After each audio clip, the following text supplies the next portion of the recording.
Hey there and welcome back to my channel. I know it's been just a hot minute since I've done a new video, so today, new video, new product.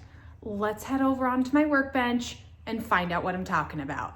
Okay, so what new product am I talking about? It is a new paint product and it is called Alchemy by Fusion. It is a chalk and limestone paint. I've got 4 different colors, so I'm gonna swatch each one individually and then we're gonna try to do a little bit of a blend. And I think that's the notion behind this paint, because Fusion has a milk paint, they have a mineral paint, and now they have this, which is a chalk and limestone based paint. So great for blending.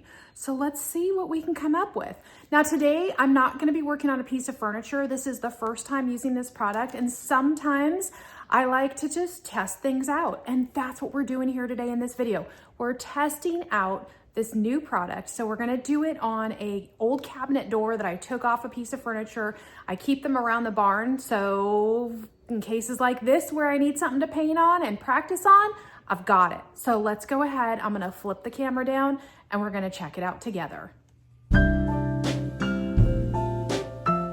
So we're just gonna swatch these, and while I'm swatching them, I'm just kind of using whatever little detail brushes I have around. I have a ton of these, and we're just gonna use the little detail brushes just so I can showcase the color. Then I'm gonna flip the board and we'll actually use what I call a real paintbrush on the other side to do our blend. So let's just dive into these colors and see what we have. I zoomed you in so you could see up close. This color right here is called Harvest. So it's a really light, soft, buttery yellow. I wouldn't say it's got a lot of punch to it. It's gonna be a really great complement when we start blending these. Now these are probably gonna take 2 coats before we get, a solid look. So we're gonna do our 1 coat, we're gonna let it dry, and then we'll come back, do a 2nd coat, then we'll flip the board and do our blend. This color is called Amber. I'm just gonna layer it right up next to Harvest. Now this one's a little bit deeper, a little bit more mustard looking. And again, really soft though, really like it. So for application, just using these little brushes, super easy, very smooth. Okay, next color, we're gonna go in with Terracotta. I've actually used a color very similar to this that I did for a client, and it's really, really pretty when it dries down. This is obviously brand new, so I've never used these. We're using these for the first time together. So as far as, like I said, application goes, very smooth, very easy, no problems at all going on. So I like that. I'm a big fan of Fusion paint. I've been using it for a very long time. I'm a creator for Fusion, so that obviously says something that I really, really love their brand. This color, this is the last one we have, is called Sienna. So I have a feeling we're gonna get a really good blend. Now, obviously the darker we go, and Sienna is our darkest color, we have better coverage. But I gotta tell you, for 1 coat, these are pretty darn good. So we're gonna let these dry down. I'm gonna talk about the paint for just a minute, and then by that time, they'll be dry and we can go in with our 2nd coat. I just wanted to show you the coverage. We're still just 1 coat, but the yellows actually have really good coverage. This is the least amount, I would say, out of all 4 colors of the coverage, but we're still drying down. So as soon as these are dry, we'll come back and do our 2nd. That first coat is drying. Before we go in with our 2nd coat, let's just talk a little bit about the paint. Now bear with me because the jar is small and the writing is even smaller and I cannot find my cheaters. So don't want to waste any time. Let's just keep going. Anyway, as I mentioned, this is a chalk and limestone paint. It is an acrylic water-based formula. You are going to want to seal it. I'm sure that's going to be frequently asked here. Yes, in order for you to have the most durable and the most length out of your projects, you're gonna want to seal this. It also does dry down to a very flat finish. So if that's not your look anyway, you definitely gonna wanna top coat it. You have many options for top coating. You can use hemp oil, you can use a water-based acrylic, you can also use wax if that's your thing. So lots of different options. There's no specific one that is better than another. It's just whatever your project or whatever your preference calls for. So we're just gonna go in and give it a second coat. See how the second coat applies over the first, which sometimes you can have a little bit of a drag. And with a chalk and limestone paint, they're obviously a little bit more mattified, but not having any problems. Now, if you do, you can always use a water mister bottle to help ease the application.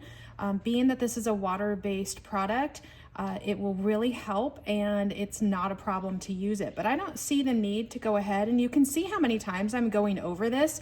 So if you want to use this paint in a fashion that you're just using maybe one color and you want that really solid look, I do not see any problems with going in straight away without any assistance with water. So the key is to know when to stop though. You can kind of feel the drag happening. And so at that moment is when you need to stop, because otherwise then you're gonna create a not so pretty finish, maybe have some brush strokes, and you don't want that. So now we're going in with the second color. This is the amber, which is the darker, more, I would say more of a mustard inspired yellow.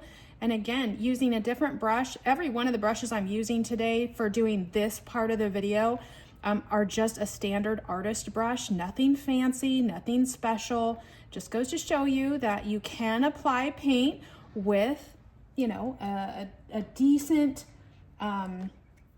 economic brush. That's the word I was looking for. These are nothing expensive or fancy.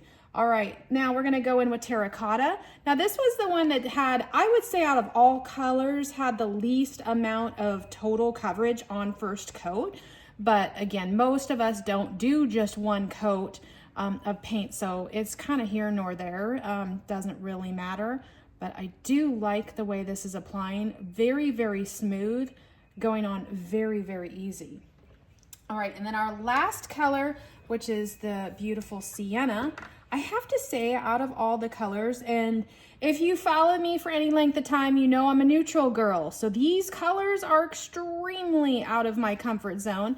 But I have to say, I think Sienna is probably my favorite out of these four. Now they do have a huge range of colors in this new line, Alchemy, so you can definitely find. Did I mention how easy cleanup this is?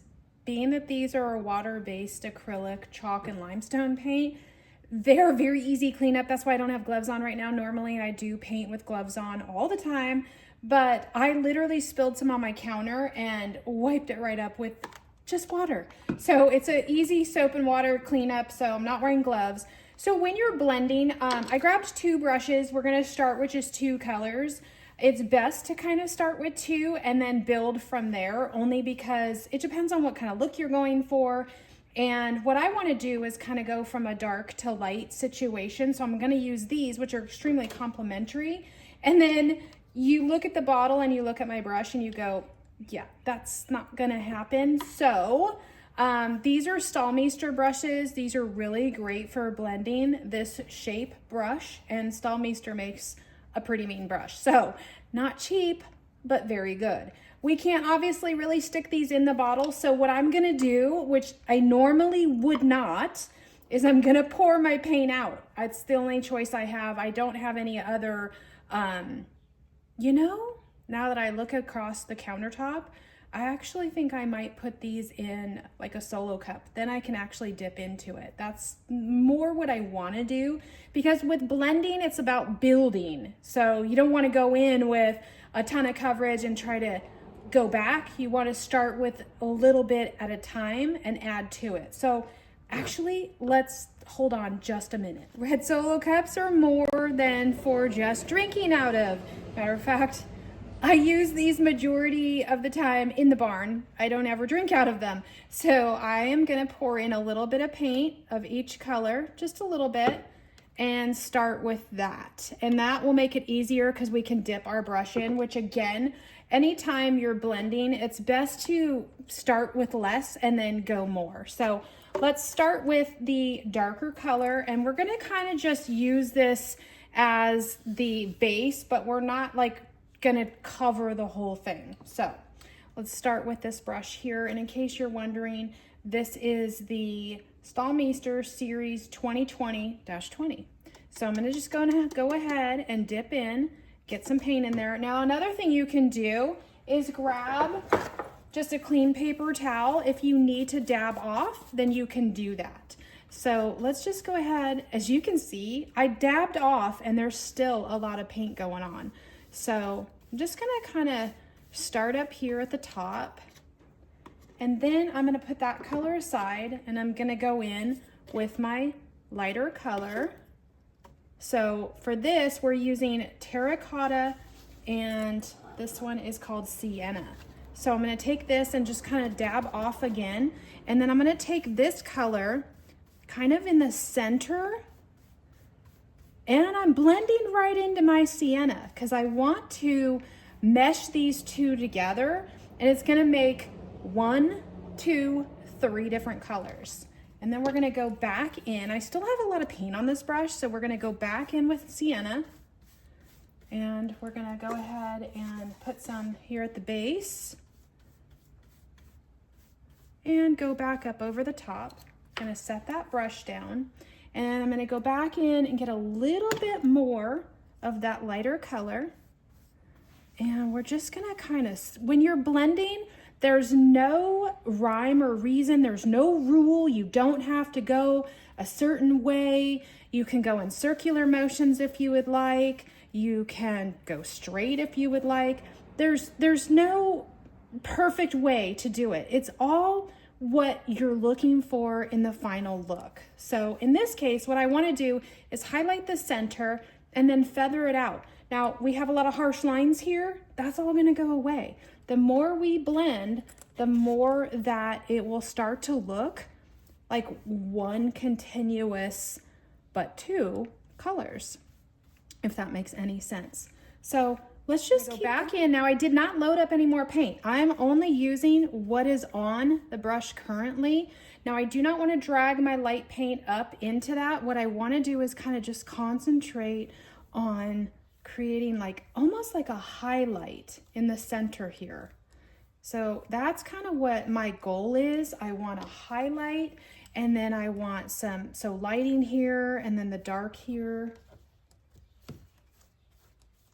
And it's really easy to get confused and pick up the wrong brush. That's what I just did. So if you ever do that, no big deal. Just go in and get some of your darker paint.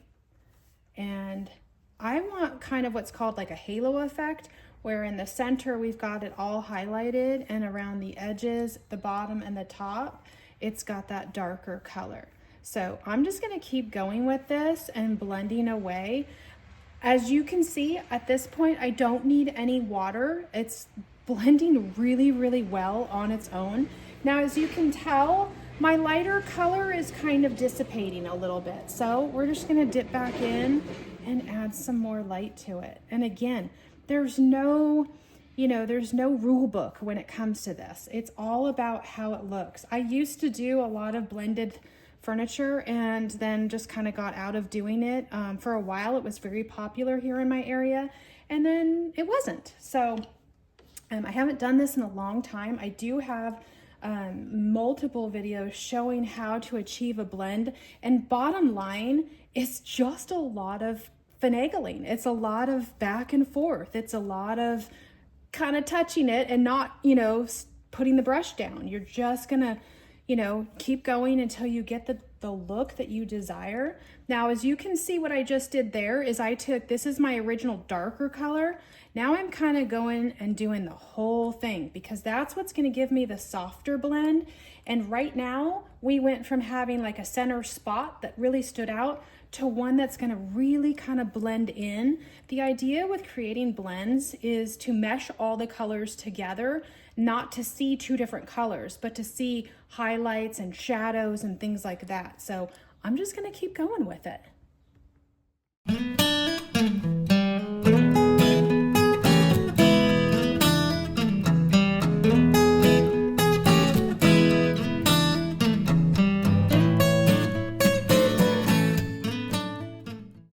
Up next to the window so I can get the best light possible. So you can see at the top we've got our darker color, so that one is Sienna, and then we kind of fade into the lighter color, which is Terracotta. Now with the blending, it's something you can spend a lot of hours kind of going back and forth, back and forth, back and forth.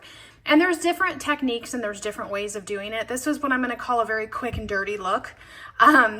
You can do it wet, so you can apply both colors at the same time and blend them wet together, or you can go in and put your darker color, let it dry, then go back in and do your lighter color. Either way, there's just different techniques and different processes. I did this wet, so it just gives you one look. And again, it's not supposed to be perfect. It's supposed to have that very imperfect look. And so it's all about what you like or what your vision for the piece is. But I really like it. These blend very easily together, whether you do them wet or you do them dry. I tried both ways. On a different practice board, I tried it dry, just layering it up, and it works just as well. Okay, that is it. I hope you guys enjoyed that video. Maybe you learned something new. Maybe it was just fun to watch. In any case, thank you so much for being here, and thank you for being subscribers. Now, if you aren't subscribed, what are you doing? Go hit that subscribe button so that you're notified when all of my latest videos come out and you become a part of the Born in a Barn community. Again, thanks for watching. I hope you all have a wonderful rest of your day, and I'll catch you on the next video.